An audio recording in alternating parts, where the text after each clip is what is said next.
Unfiltered, here we are again. I'm Philip. I'm Isaac Wangler. And we have the one and only Karen Nelson, who is also my mother-in-law. She's here for a visit. We're having coffee this morning, and I'm like, hey, do you want to record something today? And you instantly said, yikes. No, you did not. Did I say yes? You said yes instantly. You're like, yeah. I think that's how I remember it in my brain anyway. But it was definitely not a yikes. It was a yeah. Oh, goodness. Yeah. Well, here we are. Here we are. Yeah. And you reassured me, Philip, that it would be just like a conversation. So That's all it is. okay. Yeah. I'm up for that. For sure. We want to converse. And I mean, we're really curious. I mean, 7 kids. I've met all your kids because they're my in-law siblings now, you know, and they're all hilarious and super smart and very successful. I mean, let's just do this. I'll just give the audience a rundown about my in-law family here. Okay? Just tell me, because I don't really know. You don't really know. 7 kids. We'll start with the top one, who is like an entrepreneur, which if they're going to be watching this, tremendous respect for you all. Okay. So as I give you a rundown about what I think of you, there's just respect right now. Top one, oldest kid, entrepreneur extraordinaire, runs an eBay store, sells thousands of items a day, packages them, sends them out, just like a self-made man right there. Second one, second oldest, high up in the military, still active, leads a team, very influential. Took my shooting skills from here to like here on handguns. It's true, you're a really good shot. I owe it all to you. I owe it all to you. Third one, pilot, helicopters and fixed-wing aircrafts for a hospital up in South Dakota. Fourth one, state's attorney of Brookings County, South Dakota. Fifth one, my wife, graphic designer, mother, wife, all of those things. Sixth one, master's degree in counseling from Brookings, sorry, I'm just blanking on SDSU. SDSU, home of the Jackrabbits. Woohoo. Right there. Very successful. Seventh one, finishing college, getting a master's degree, on his way to some sort of medical degree of some sort. Put himself through college with ROTC. Mm-hmm. You raised them. Yeah, it's hard to believe. It's I want to just give all the glory to the Lord, because without him, there was days when I wanted to throw in the towel, and just like, whoa, I didn't sign up for this, but obviously it was the Lord that sustained me through many, many, many hard days, but we had fun. We had fun along the way. Yeah. So, yeah. Do you have something? I was just going to ask, what was the most fun thing that like stands out? Is there anything in your mind where you talk about fun times as a family and there's a couple stories that just come to mind? Oh, gosh. You guys are catching me on the fly here. There's a lot of fun moments. Too many, I'm sure. Yeah. And I've seen those home videos. Exactly. And just to mention here, I homeschooled, so we had a lot of time together as the kids were growing up and just being around each other. So we learned to cook together, we learned to play together, we did school together, we worked together. So there's so many memories of just being together. And I know the boys had some fun fishing trip stories with their grandpa and their dad, of course. And so they would go fishing and have just wonderful, fun memories. And then I would take the girls and we would go do girl stuff. Right on. And so a lot of times we would split up the team to just make it easier on us as parents. Sure. So, yep. Seems fitting. Yeah. I mean,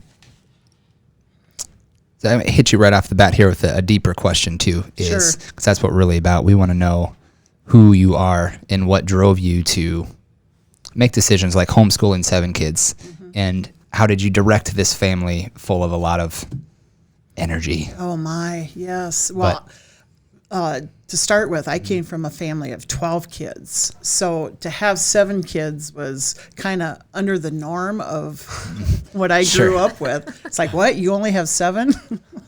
But anyway, so I was influenced by 2 of my older brothers who were homeschooling at the time. And it just seemed like the thing to do, and I heard a lot of positive reports from them, and they encouraged me with that. And so when our oldest was kindergarten, I thought, well, I'm going to give it a shot, and kindergarten curriculum, I found a nice, actually I went through Christian Liberty Academy was my source, and back then you didn't have the internet, so it's not like I had internet at my fingertips. It was, I believe, in 1987 that I started homeschooling.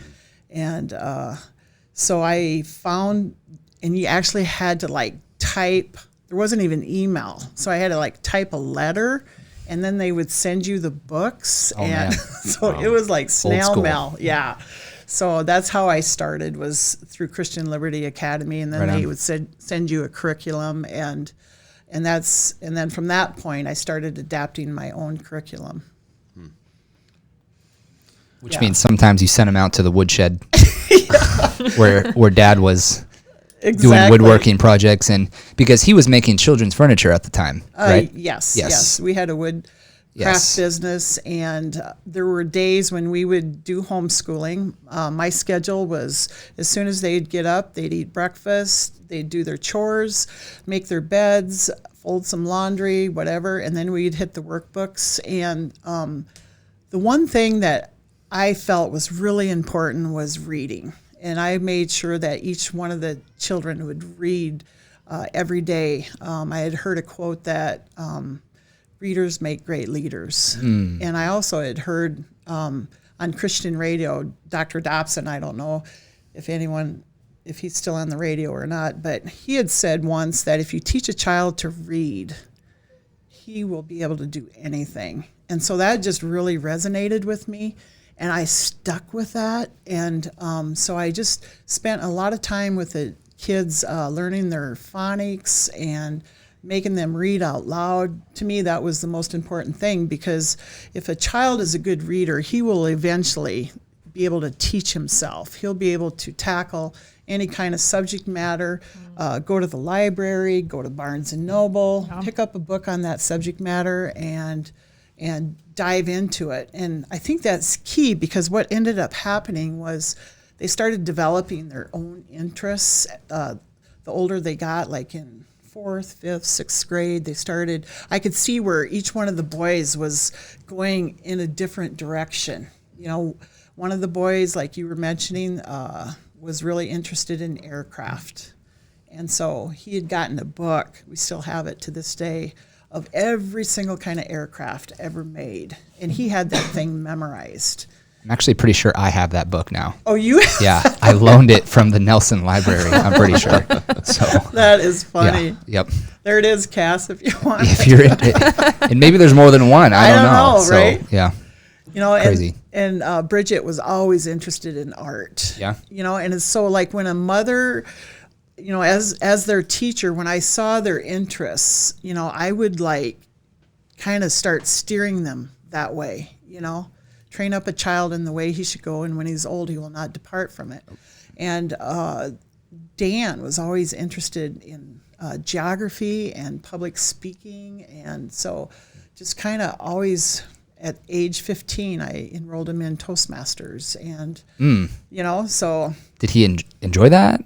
Oh my! He enjoyed it? Oh yes. Yeah. And the stipulation was that I, as the parent, had to be at every single meeting, and so I had to join Toastmasters. It's a commitment for both of you. Yeah. And then I ended up being in Toastmasters for 10 years. Oh wow! And ended up getting my the top degree, whatever it is. There you go. The Golden Toastmaster Award or whatever. So I don't know what Toastmasters is. Could someone you public school? Could someone bring me in, please? Well, Toastmasters is a public speaking group, and a lot of communities have them. And it's where professionals all get together, and you go through a booklet of 10 speeches. You have to give 10 speeches, and they decide the subject matter. And then in that speech, you got to they teach you how to speak. They give you an intro, a body, and a conclusion. And so I would highly recommend Toastmasters. It's like it prepared some of our younger kids. You know, Dan, Bridget, Brooke, and Zeb all did Toastmasters. And then so when they went into college, they tackled Speech 101 hands down. Awesome. Is that where tell them what you're going to tell them, and then tell them what you told them? Is that where that came from? That's right. Yeah. The outline to any public speaking. There you go. There's your intro, your body, and your conclusion. Yeah. You know, good. I recommend anybody to join Toastmasters, even if you're 20s, 30s, 40s, 50s. There's still time. There's still time. Exactly. Well, didn't miss my opportunity. No. So now there was a Toastmasters for her kids, but now you stand up on Sunday and you talk for, an hour I do or, a certain amount of time. But it's, so did you do something similar-esque now that you're hearing what Toastmasters is about? I took a speech class in school. High school or college or both? Well, both. I mean, there was like a basic speech class that I took in high school, but like at Bible college, we had some lab classes that were about that. I don't know. So Bible college was about, right? Speaking. Well, a lot of it was about building a foundation of word and theological Learning. things, doctrinal things. Right. A lot of it's that, but when you get into the later years of that, they've got more programs about doing it in front of people and that kind of thing. Well, the interesting thing is you have to be 18 in order to join a Toastmasters club. And so Dan was 15 at the time, and so they had to have a special meeting where we had to step out of the room, and they interesting. And they made a vote. Take a vote. They took a vote. All in favor. Right, and they Say so aye. they said The Nelsons get to stay on the island. the stipulation was that I would attend every single meeting, and so I'll never forget his first speech. He talked about I think it was Iceland. He did a geography report. And, Interesting. And it just blew the people out of the water because he wasn't afraid to get up and talk. And so it was at that moment that I knew that this kid has a call on his life, to be in the public and speaking. So and I didn't know that he would at that time be state's attorney. So I haven't, just an observation. Okay. Okay. And I know a lot of homeschooled kids, and not all of them are awkward, but there is a general loose stipulation, like that social skills don't develop if you homeschool, like if you just threw them in with public school, because you're forced to interact on a moment-to-moment, day-to-day basis at school. I don't believe your kids are awkward at all, which I'm more awkward than they are. But and here's Dan at 15 years old going to Toastmaster, and he's just got a knack for it. How did you give them that social engagement that they didn't get through public school? Yes. In fact, that's one of the points I wanted to talk on, especially is because a lot of people, when I was homeschooling, they're going to say, well, your kids aren't going to turn out because they're not getting their social stimuli that they need.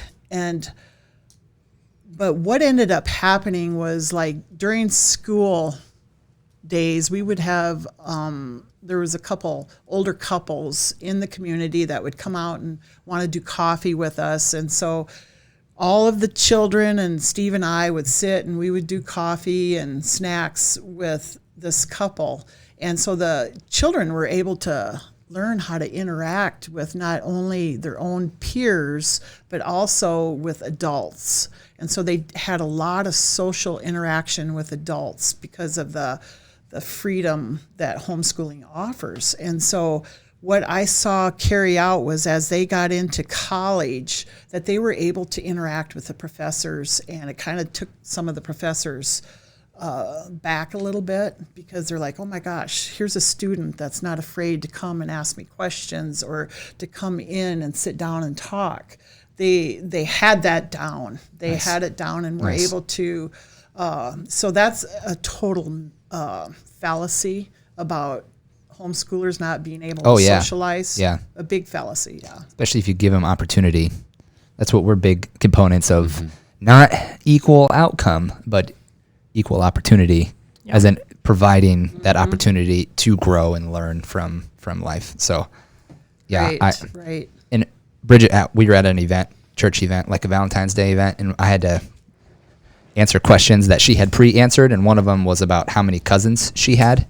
And the answer for her on your side of the family is like 70-ish. She didn't even know that complete number, 70-ish. So, I mean, but when there's that many cousins, family gatherings are just like bonkers, right? Right. So, right. And then, see, what I think you said something very important is like getting that, like the adult social skills down is one thing, because getting cousin to cousin or people at their same age was probably easier because there's so many cousins running around. Right. Then you had to get them out of that comfort zone and in with adults. And I mean, that's just super important. So, and that probably pays off even more than kids who get socialization with 100 people their own age. Right. I mean, to be able to interact with people at a greater level than you're going to gain so much more from them than you would if you're uncomfortable ever having a conversation. Exactly. Because I can usually spot a homeschooler a mile away. Can you? Just because of their willingness to interact with an older generation. Really? Oh, yeah. Yeah. Not shy, not sheepish. Shy, exactly. So most homeschoolers, in your opinion, are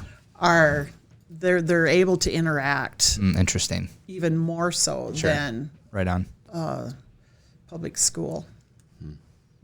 Maybe it's about the quality of the homeschooling experience too. Sure. Yes. I mean, because if it's done well, I think it does provide Right. great specialized kind of training for the kids. But if it's not, then it's like, you're just going to miss skills.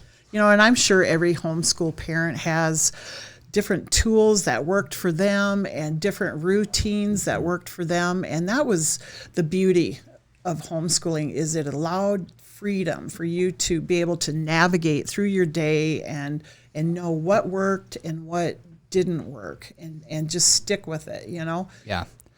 And, here we are talking about benefits of homeschooling, and I am no way or shape ragging on public school or even private school. And I'm you not aren't either. Yeah. No. And I definitely know that about you. The thing that I don't know about your experience with digging into this topic too much. Haven't had too many conversations. No, well, about it yet. here's one for us. So you either, I mean, how many homeschoolers did you know growing up? Oh, a lot. Yeah? A good chunk of my church growing up was homeschooled. So yeah. some of them are weird. Some of them are totally fine. So Sure. See, and I saw both sides of what homeschooling can do. so, and you guys had a conversion van. Yes. That you fit all 7 kids in there, and then you traveled the country doing craft shows, selling children's furniture and other things that you yourself made. Yeah. Yes. So now, me as a public school student, I mean, I can't do that. I would miss too much school, So it's one of the biggest differences I see is as your homeschool is you can give your child more significant in frequency and intensity life experiences versus public school. I mean, you have to really, I would say you have to work harder for those experiences because school doesn't necessarily, school doesn't send you to Nashville for a weekend to go travel. You know what I mean? So Right. Or you have to pack it all into the summer. Yeah, which is tough. And then No, it allowed us to travel as far as Texas to Oklahoma. We did shows in Chicago 3 times a year, and Minneapolis, I think of Fargo. And yes, it was a great opportunity for the older children. The 3 youngest don't quite remember because that was kind of at the tail end of it. But, the 4 older boys all, I know they still have stories. And in fact, stories that I haven't even heard that are just now surfacing. So it's like... I think you need to tell the Blizzard story. Oh, the Blizzard story with that conversion van? Yeah. Well, homeschooling, it's like I had 4 boys right away, and then the 2 girls, and then another boy. So 4 boys homeschooling was I had to have a game plan every day. And we're getting cooped up in the house. We got our subjects done, and I'm like, what am I going to do with these guys? They're, climbing the walls. And so I'm like, okay, guys, get geared up. We're going to go for a little run, And they're like, Mom, it's blizzarding. And I'm like, I know. I'm going to be right here with you. And so we took them down the road. We live out in the country, so I took them on a 2-mile run, just on a gravel road. Probably the temp was maybe 2 out. Wow. Oh man. But they're and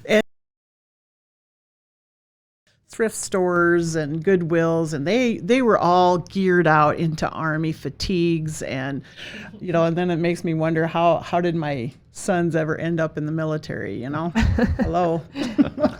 But anyway, so we're running, or I'm in the conversion van where it's nice and warm with the 3 little ones at the time, and the 4 older boys were out jogging, and I'm watching in the rear view mirror, and I'm seeing that they're all keeping up a pretty good pace, so I kind of step up the gas a little bit and trying to kind of ditch them and make them run harder, tire them out, and I look in the rear view mirror, and I only see 3, and I'm like, oh no, I lost one.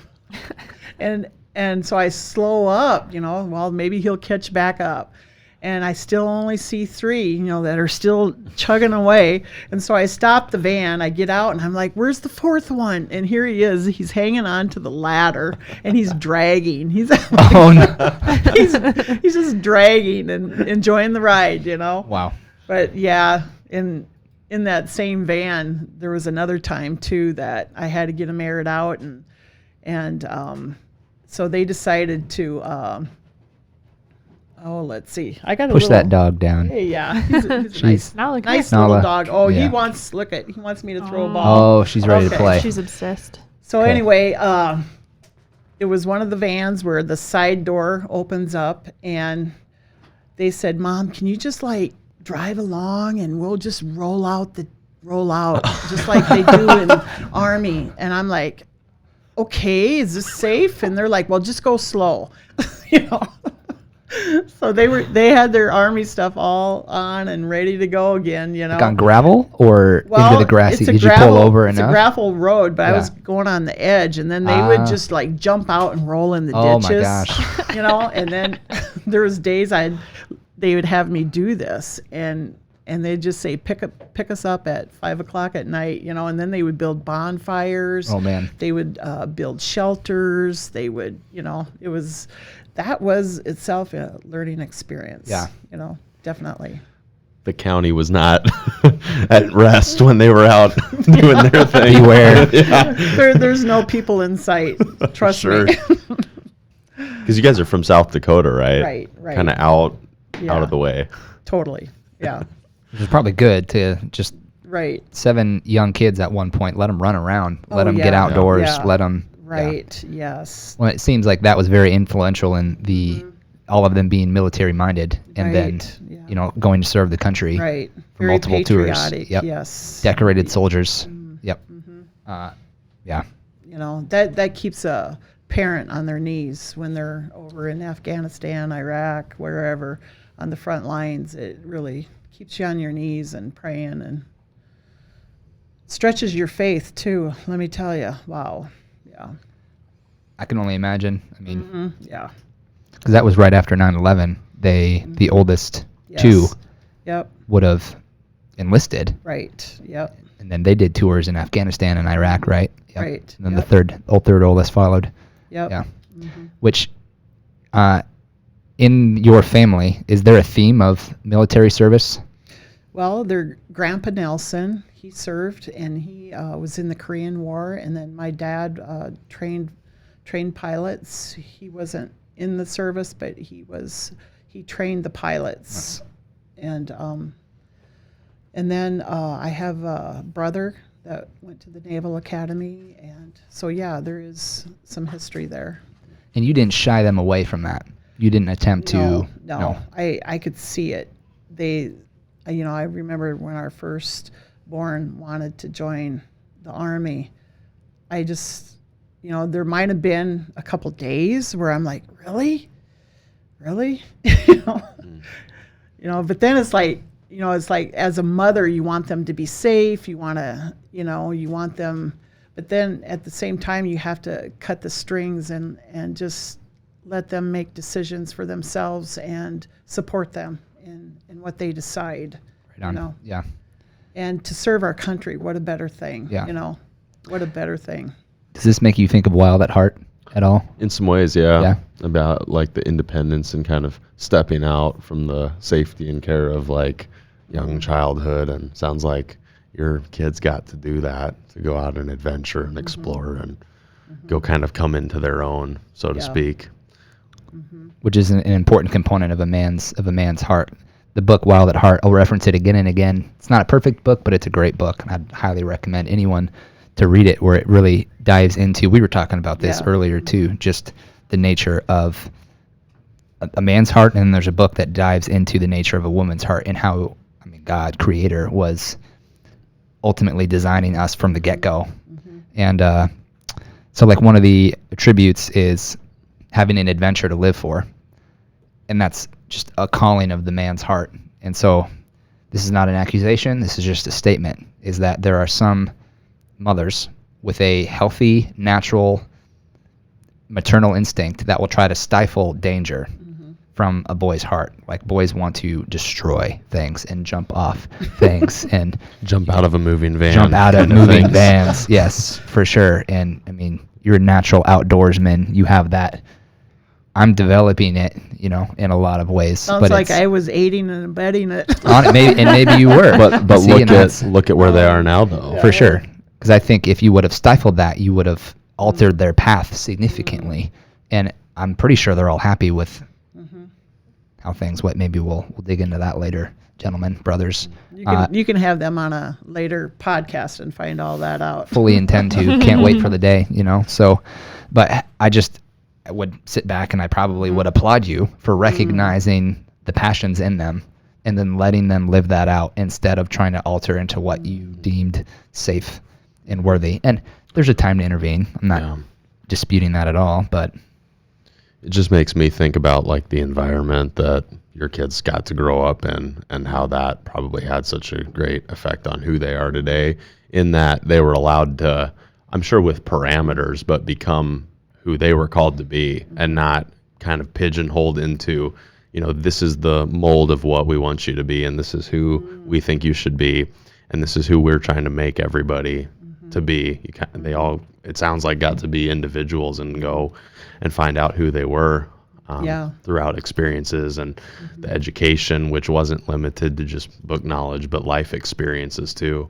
I think through all of that, they really got to express who they were and then grow into that, not meaning that they didn't ever mature. I'm sure there were things they had to have come off along the way, but and throughout all of that, I will say too that they got to experience mission trips. They, went to Mexico, Spain, Argentina, Fiji, so at a very young age. They were traveling the world. And so I think a lot of just being out on their own too, and so yeah, I'm still hearing about some experiences about that.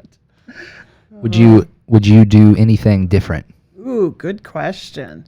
Would I do it? I would be more relaxed. Yeah. Because that's one thing I would tell anyone that wants to homeschool, just chill. Because I feel like I was probably, yes, there were days when I felt overwhelmed, but I would be uptight. But I should have had someone just tell me, Karen, just chill out. It's going to be okay, I think that was one of the biggest things that when I look back, that I wish I would have just been a little more chill. Is there anything that you would definitely do again 10 out of 10 times if you had to do it all over again? I would homeschool again, all over again. No doubt. And I would say to any parents out there that are listening, not to compare yourself with another homeschool parent, not to compare your child with someone else, is because, God has a plan for each and every one of us, and He will, and those are plans for prosperity and abundance. And if we could just understand and know that God will light our path as we step forth, And another thing too is I had no idea when I started homeschooling that I was going to end up homeschooling them through high school.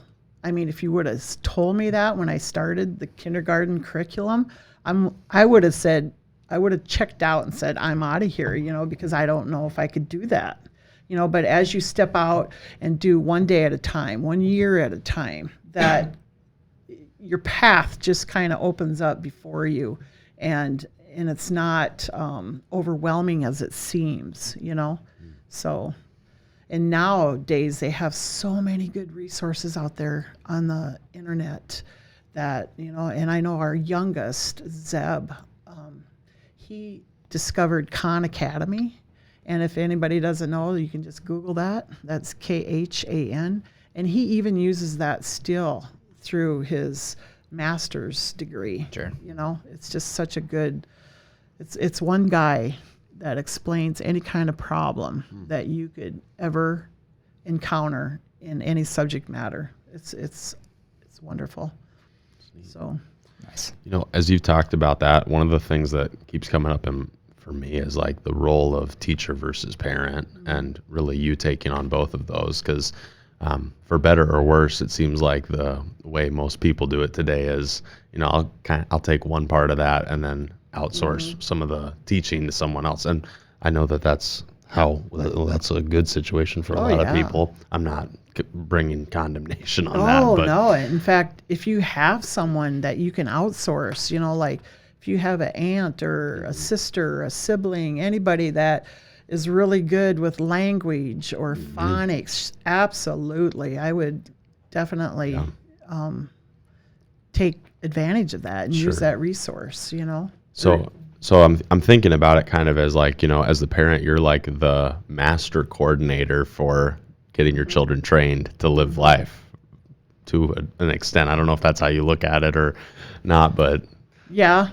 Yes. It's like that verse, train up a child in the way he should go, and when he's old, he will not depart from it. Yeah. Absolutely. And that's one of the basic things that drove me, was that I want to make sure that my kids have the right tools to be able to make it. Because it was like when I was doing this in the 80s, it was not common. It was kind of looked down upon. You felt like a salmon fishing or swimming upstream the whole time. It's like everybody's like just watching you to see if your kids are going to turn out, And I'll never forget, this one person said, well, we'll just see how things turn out for you in 20 years. And that was almost like a thing that I just held in the back of my head, like, okay, we'll see, We'll now see. You've got awesome kids. Well, I mean, it's to God be the glory, right? Yeah.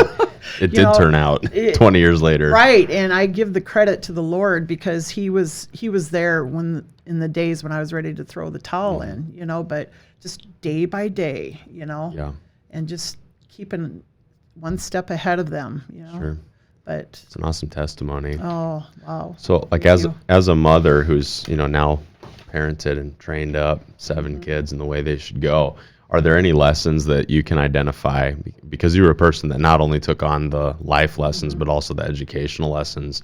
Are there any that you can identify, like these are non-negotiable lessons that my kids needed to know, and I'm like above any others, like that parents ought to take very personal responsibility to train their kids, whether they go to public school or private or they're homeschooled?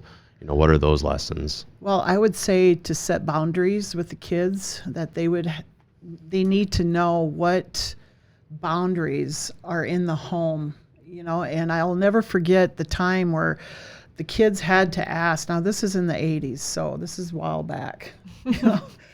I remember they had to ask permission to watch television, and if they didn't, there would be consequences. And so one Sunday after church, they ran upstairs because the Vikings were playing. Yeah, go Vikes. Right. And they turned the television on, and they knew the rule was not to turn it on without permission. And there was a couple other incidences that I may have let slide, but so this was the straw that broke the camel's back. I'm like, okay, guys, the rule has been broken. I want you to take the 3 TVs that we own in the house, and I want you to go put them out in the driveway. And they sat out in the driveway for 3 days. And I just felt like, you know what, we're going to go on a television fast after they had sat out there for 3 days. And then on the third day, I'm like, okay, boys, I want you to load those TVs up in the conversion van. So we loaded them up in the van and we went to the pawn shop. And each one of those boys grabbed one of those televisions, and I said, we're going to go into and pawn them off. And I'll never forget that guy that owned the pawn shop. He's like, well, what's up, Mom? Because here I have these boys that are like 12, 10, 8, 6, and they're dragging the TVs and the cords in. It wasn't flat screens back then, guys, right? Big box TVs. Yeah, we're talking, big ones. Was that controversial for the boys? Did they fight it, or did they fell in line? They knew that they broke the rules several times, leading up to that day. And so they knew it was coming. And we ended up going on a TV fast for 6 months during that time. And in that 6 months, they took up guitar, and I took them to guitar lessons. And they all learned how to play the guitar. And, I mean, you start learning how to occupy your time other than watching the TV. Thing too is, as a parent, you got to be able to discipline your children.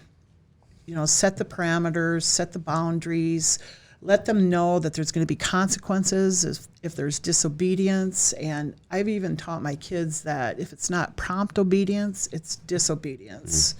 That if you don't obey right away, then you are disobeying. Yeah. Like, could you go dump the garbage, and it's still sitting there an hour later? Oh, boy. That was the rule at my house, too. Dad said, go put your laundry away. You got up and you did it right then. Mm-hmm. Yes, yeah.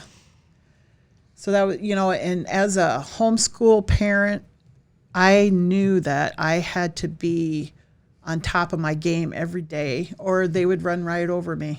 I had to have a schedule. I had to know what we're doing. And one thing I did with the boys is just giving them a slotted time. Okay, guys, I want you to work hard for 3 hours, like just due diligence, and so just being consistent as a teacher and knowing that every day when they get up, they're going to do schoolwork, and that there's not going to be any, but that's not saying we didn't have fun either, right. Right. Because there were days that we would spend all day either at, if they had done good schoolwork, we would take a Friday and I'd take them to Barnes & Noble and I'll let them buy any book that they wanted, and that's where they started buying books that I knew where their interests lied, so. That's awesome. I do like that because it sounds like you had slotted time for work and slotted time for play. Yes, yeah. And they knew when it was going to be, and they knew. Yeah. And that all came with experience, with trial and error, and that's why I tell people that ask me today, what's one thing you could tell me that I need to know as I start homeschooling? And the first thing is to relax. The second thing is to don't be concerned about being overwhelmed. If it's too much, then cut back a little bit. And the next thing I say is to start a journal, start writing and make your children write, read and write. It's the old reading and writing are the two most important things. And then comes math and, so yeah, the 3 R's, reading, arithmetic, and writing, and the rest is gravy, Seriously. In a nutshell. Right on. In a nutshell, right. For sure. I'm curious, did you and Steve, your husband Steve, did you share discipline? Or who was the chief disciplinarian? Not that there's any right answer. I'm not sure there is a right answer here on whether it should be. We shared discipline. Yeah. And oftentimes when the boys would know that when I sent them out to the wood shop where Steve was working, that they knew that was next level. That's next level. Sure. You go out and be with your dad. Sure. And yeah. So, but no, Steve and I were on the same page as far as the disciplining goes, and that's important to have both parents backing each other up. Yeah. And Did you spank? did I spank? Yeah. There was a couple kids that I spanked, but I'm not naming names. I'm not going there. They know who they are. They know. Yeah. That's right. Right. And there's, I never spanked with my hand. I always spanked with just a little dollar store wooden spoon. And it was just a little enough for them to know that, and I always, I had read a book once that your hand represents love. And the wooden spoon was the tool, but there's like, I would say half of my kids I did not have to really spank. How'd you manage that? I mean, it's like when I told them, like, for example, don't touch that light socket, they would just walk away. Fine. Okay. But if you have the certain kid that is strong-willed and will do whatever he can to defy, whatever you're saying, or whatever, then then you have to take measures. My parents have talked about that. One of my sisters was so compassionate that, well, I don't know if that'd be the right word, but she would be so distraught if she got corrected. Like, just saying no would make her cry, because she was like, oh no, they're mad at me. Yeah. We weren't all like that though. Some of us got spanked. Isaac wasn't like that. Isaac was not the tender-hearted. Maybe not Sensitive, as much. I think is the word you're Sensitive. looking for. That's probably a better word for it. Yeah. That was my sister when she was little. Not that she would cry when she was told no, but very sensitive. That brings up a great point, which is like the diversity of kids. And you had 7. Are any of them alike, or are they totally all pretty unique? I have a couple that are alike. And then I also, other than that, though, they're all different in their own unique, special way. But there are a couple that are kind of quiet and reserved, kind of like their dad. And I mean, if people know who I'm talking about, they could pretty much say, well, that one's like their mom, very outgoing and voiceful. And, but yeah, my husband has a very, very quiet demeanor, and there's I would say 3 of the children that are like that, and the other 4 are pretty outgoing. How did you manage parenting 7 kids with different, even really opposite personalities alongside each other, especially homeschooling where they're there all the time? Right. How did you manage those differences in ways of training? Right. I was just telling Philip about another book that y'all should read. It's the birth order book, firstborn, secondborn, thirdborn, and all depending on what order you were born in the family, you have these different character traits, and usually a firstborn is, they demand a lot of attention because they were, of course, born first, and they got all that attention the first 2 or 3 years of their life. And like I was telling Philip, the thirdborn, that's what you are, right, Philip? Thirdborn? Yes. Very easygoing, very roll with the punches type of person. And, and so you kind of, after reading that book, I had a whole different outlook upon my kids, and I'm like, yes, that fits them. And then if you have more than 3 children, you start the cycle over. Usually the 4th child could be easily a firstborn, and then you can get into firstborn daughters, that type of role too. So a lot of different character attributes depending on where you were born in the family. So that's fascinating to me too. You're firstborn. Yeah, I am. I'm a thirdborn. Lindsay's a firstborn. Yep. Firstborn girl, firstborn boy, thirdborn boy, all different attributes. And then when you start to relay giftings and then special talents, it's the diversity of personality.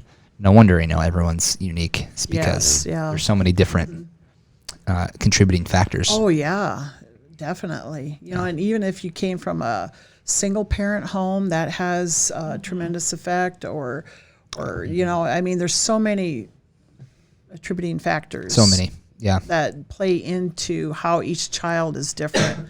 And so to answer your question, that you just kind of, certain children demand more attention, more affection, more, and then there's some children that don't demand anything that, so it's not like they get swept under the rug, but as a parent, you try to be sensitive to that, so. Sure. Yeah. Yeah. My parents have a joke. It's not them. It's the middle kids in our family because my parents had 4 kids, and my brother and my sister, who are the middle kids, will make jokes at family gatherings like, "Oh, well, we're just the middle children, so it doesn't matter." They'll be like, what should we do today? Oh, well, don't ask the middle kids because it doesn't really matter. Which is obviously not true. Of course, we love them and care what they think, but it's like. Hey, give me some knuckles because I'm a middle child. Are you too. a middle child? Yeah. Hey, we can roll with the punches though. Well, I'm a firstborn, so. Oh, you're the firstborn. Okay, Take sorry. the knucks back, Karen. Yeah, take those knuckles back. Retracted. Retracted. You demand all the attention. Oh God. All the time, yeah. Do you have anything else you want to say? No. Do you need? Please talk. You're done. I'm Wow, done. what a call out from a thirdborn. Right. I'm laid back. I go with the flow. I don't even know how true. I'm not sure That that one is. applies to you super Yeah. well, but how far are you from your second sister? 2 years. Okay. 2 Well, years it's not almost. like super far. No. And I mean, they were the sisters. They probably had a tighter bond growing up than with me Oh, until okay. older age. So in a way, it was. I mean, firstborn son was probably Right. some more firstborn attributes to that, which is maybe why Why you act like a firstborn? I act like a needy, attention-seeking firstborn. I don't know. I hope I don't think I'm that bad. You're giving me the eye over there, so. I think everybody just needs to read that book. Yeah, and then decipher. and decide yourself. Right. Pick out which one you are. Yeah. Well, one of the funniest stories that I think that kind of dives into the different personality types of your kids, and I can't remember which kids specifically did all of these roles, but there's 2 of them, and they were all 12 or under, and they tell the story. It's hilarious. Makes me laugh every time. And over a snowbank, like acting like they have rifles. They maybe had toy rifles, like looking for the enemy, about to snipe somebody out. And then another one comes screaming in from the side and doesn't see the other 2. Dives headfirst into a snowbank, gives it a 1-2, punch, and then goes, "Where is she?" Because he was just having this adventure in his mind, like he was the spy. He was out to save the beauty. Which is another aspect of, a burden of a man's heart is a battle to fight, an adventure to live for, and a beauty to rescue. And so he was living that out, So, gosh. but it's the other 2 were scoping it out, maybe hunting or something. And then this third one is just having a heyday, So it was, the dynamics and so funny. It's good. Any other stories that stick out in your head right now? I had one particular child that didn't want to do first grade. Interesting, right? I'm not going to say any names, but they just wanted to go in the attic and pretend and play and you can't force a child to learn. You got to just, and I tried everything I could, and finally I had listened to this speaker once on just homeschooling and the ins and outs of it all, and they said a child's play is probably more important at that age, 5 or 6, I believe she was. Oh, I just narrowed it down. you did. There's only 2 possibilities. And so I just let her play.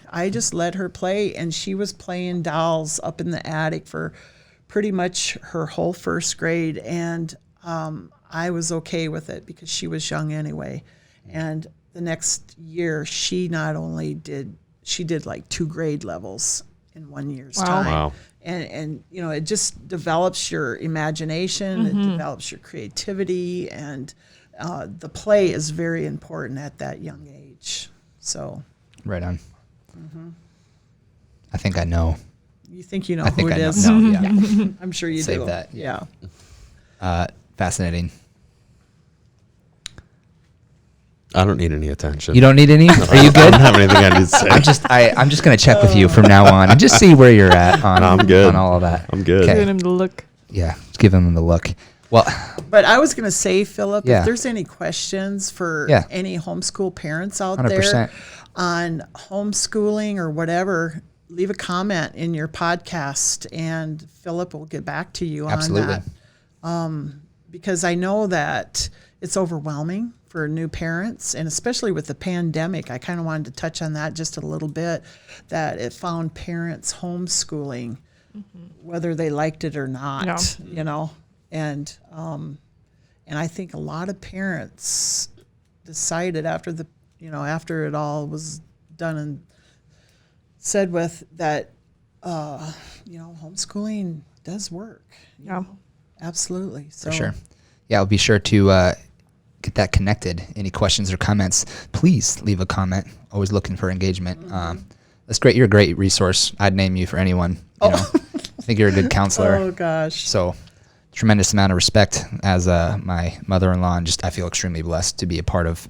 You allowed me to be a part of your family. So Philip, we're so proud of you. Yeah, just this is good. Honored to have you as a son-in-law as well. We could go on and on, but and good to know you, Isaac. And Lindsay over there. That's right. It's been a pleasure talking with you. Pleasure. You should outro us right here. And Karen, really, I mean, you're down here visiting. You're here just for a weekend. We did this spontaneously. Yes. This could be like the first of a series with Karen Nelson. You know, and that's one thing I want to touch too, is that homeschooling it's like this huge iceberg. Yeah. How can you cover just it all? the tip, for sure. In 30, 45 minutes, you know?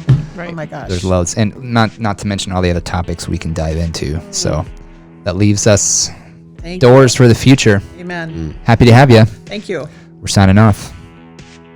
See you later.